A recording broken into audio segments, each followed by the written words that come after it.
Well, this brings us to the very interesting topic of UFOs.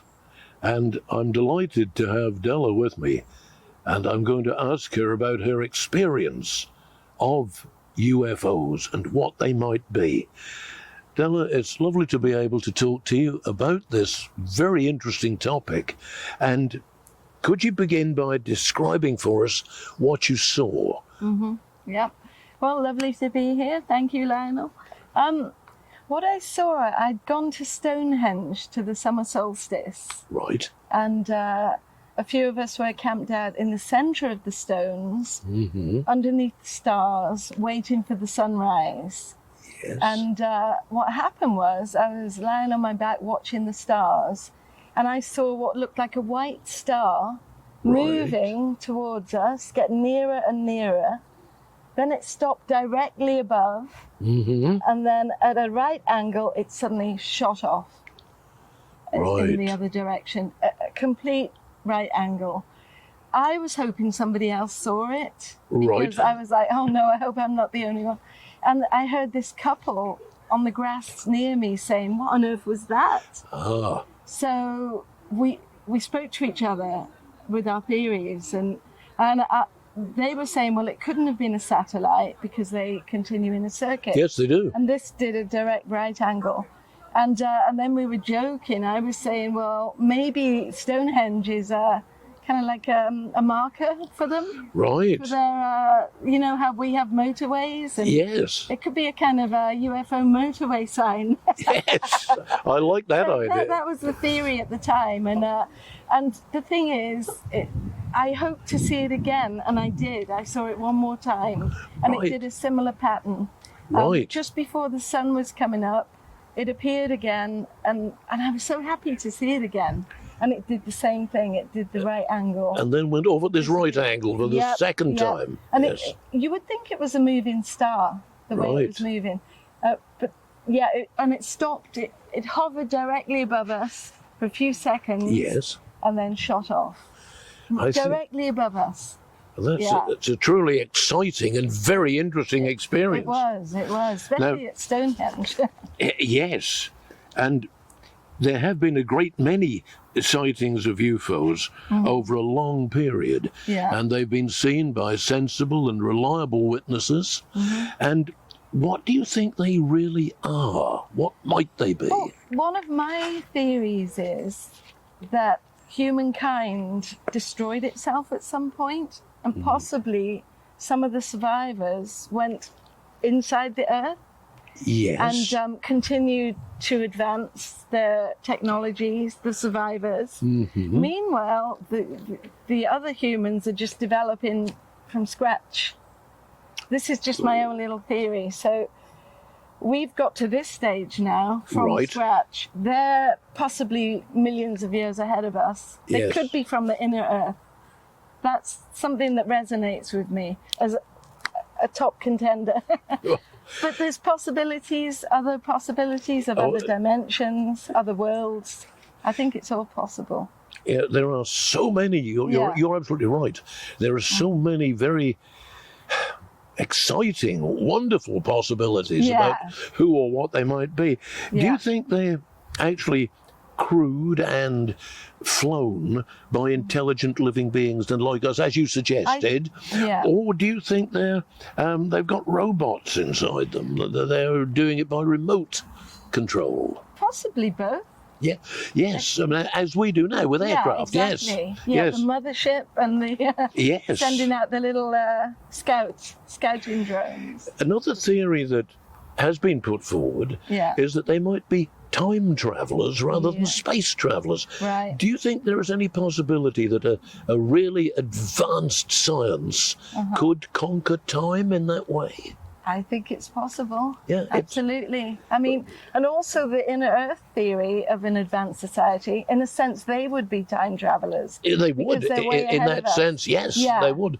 They had been highly developed before. They had to go down into the centre of the earth for safety. What is really interesting there, Jules Verne wrote a book called Journey to the Centre of the Earth. Right. And he brilliantly imaginative and brilliantly intelligent.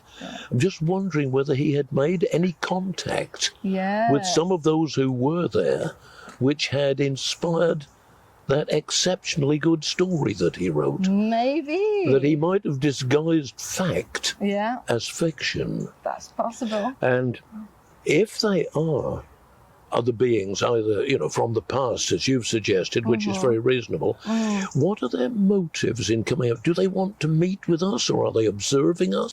I would think they're observing us, and they're a bit concerned that we might destroy the planet, which is possibly their home as well.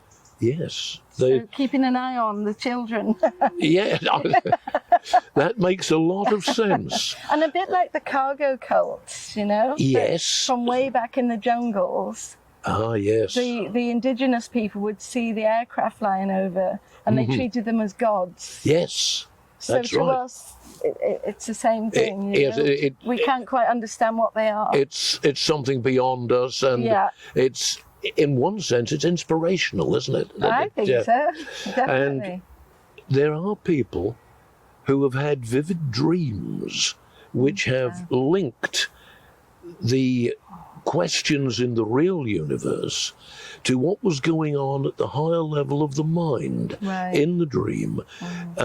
Have you ever dreamt of UFOs? I have, yeah. It was an experience I had. I was working as a film extra on Die Hard, Die Hard 2. Yes. And we had to get to bed early, to get up early, to be on set.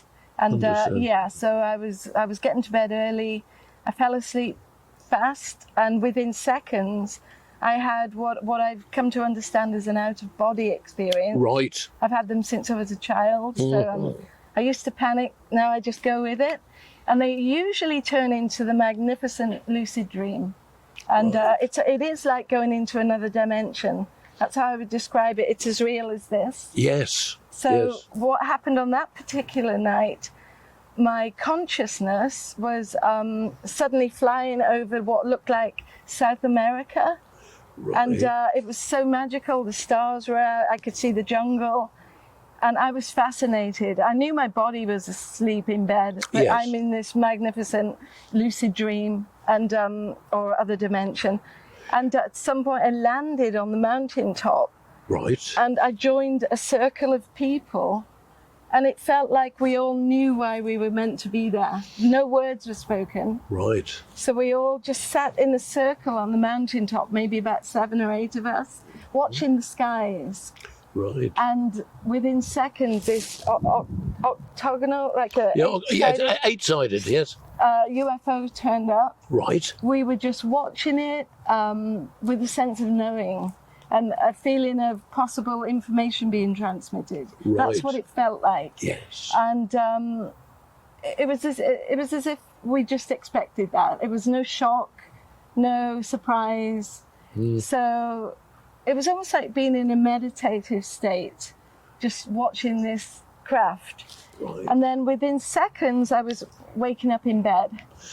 So I remembered it vividly. Yes, you would. And then what happened, what the coincidence is, I went to the Die Hard set to do the movie. And, you know, as you know, we're often sitting around for a while before they get filming. It happens.